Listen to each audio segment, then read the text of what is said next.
Hey everyone, welcome back to the channel. This is episode 2 of my series, Surviving and Thriving in Your 20s. And today, we're tackling something big: partying, drinking, smoking, and how to say no without feeling like you're the boring one in the friend group. If you're anything like me, your 20s are a mix of freedom, exploration, and pressures. Pressures to say yes, to join in, and to not miss out. But the big question is partying in your 20s just harmless fun? Or can it lead to some self-destructive behavior? Stick around because we'll talk about the culture of partying, the risks, and how you can have balance having fun with protecting your health, your wallet, and finally your sanity. Let's be real. In your 20s, partying feels like the norm. From college or school parties to birthdays, weekend clubbing, drinks after work, it all feels part of the package. And honestly, there's nothing wrong with enjoying yourself. Frankly, I do it too. Parties can be amazing for meeting new people, building memories, and just breaking away from that stress of work or school or whatever you have going on in your life. But the tricky part is when everyone around you is drinking and smoking and partying, and the expectation becomes come on out, stay late, spend money, drink or smoke more, it starts to feel like that's all you do. And it starts to feel like you're either all the way in or you're missing out.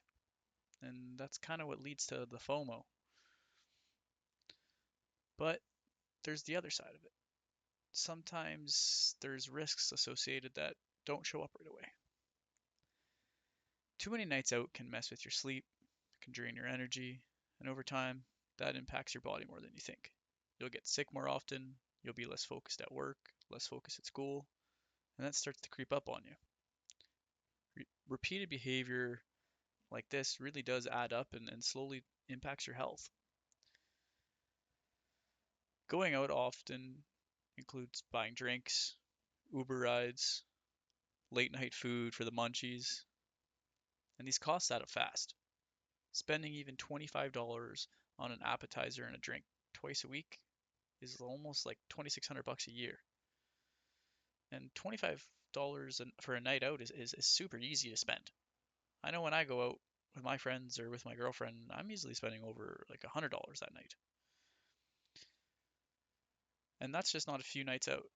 That's basically a vacation or a new laptop a year, just gone because you spent it on partying or drinking or going out on one night of just having fun can lead to an entire wasted weekend of recovering.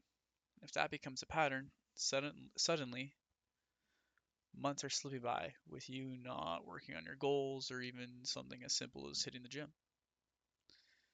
And lastly, and maybe the worst of it yet, the regret. We've all heard the stories, or maybe some of us have lived them, where one decision at a party changed everything. Being too tired and sleeping in, missing that event, canceling that date, spending the night in the drunk tank. Hopefully none of us have done that. Or just getting done what you not getting done what you had planned for the next day. This doesn't mean partying is evil, but unchecked, it can slide from fun into self-destructive before you even notice. So how do you handle this? And how do you not be labeled the boring friend? And how do you make it so it doesn't impact your goals when you party? Here are a few of my strategies. The confidence. You don't actually owe anyone an explanation. Saying a simple no or nah, I'm good tonight or this is enough for me tonight is enough.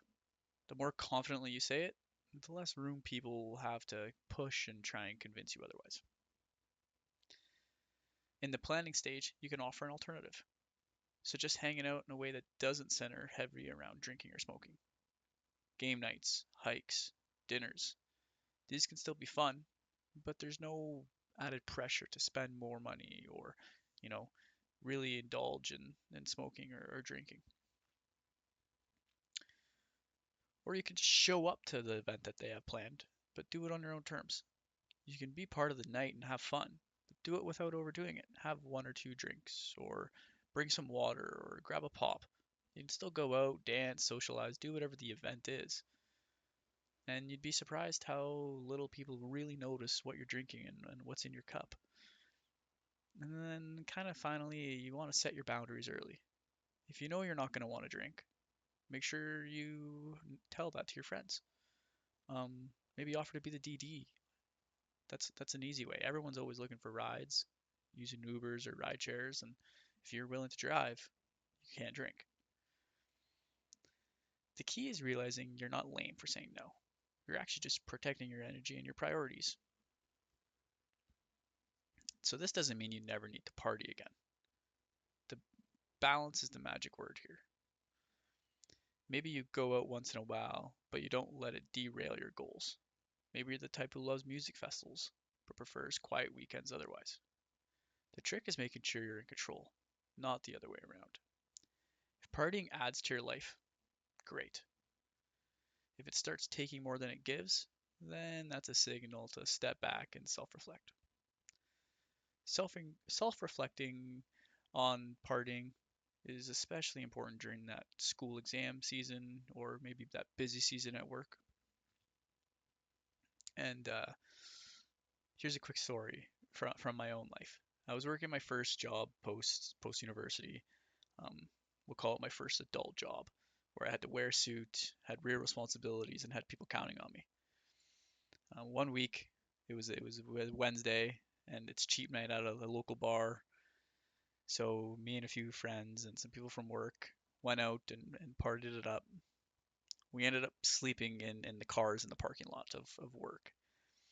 So the next morning, we went into the work bathroom and freshened up before others got in, so it didn't look like we slept in the car. um, the truth was I was exhausted though. I had a ton of coffee supplied by work, and it didn't help at all. The day was dragging. I ended up behind on work, and that one decision made the whole week harder because I had to get done what I needed to get done. The funny thing is, nobody at work really cared that I went out. Nobody really even knew. But I was the one who had to deal with the exhaustion and feeling like I was behind. That's when it clicked for me. If I don't set limits, I'm the one paying the price. At the end of the day, your 20s are about finding yourself, not losing yourself in hangovers or regrets. Partying can be fun, it can be destructive. The difference lies in the choices you make. Remember, you don't have to pick between being fun and being healthy. You can party smarter.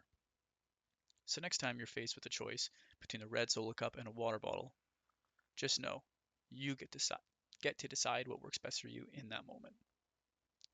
I'd love to hear your stories. What's the best or worst party experience you've had in your 20s?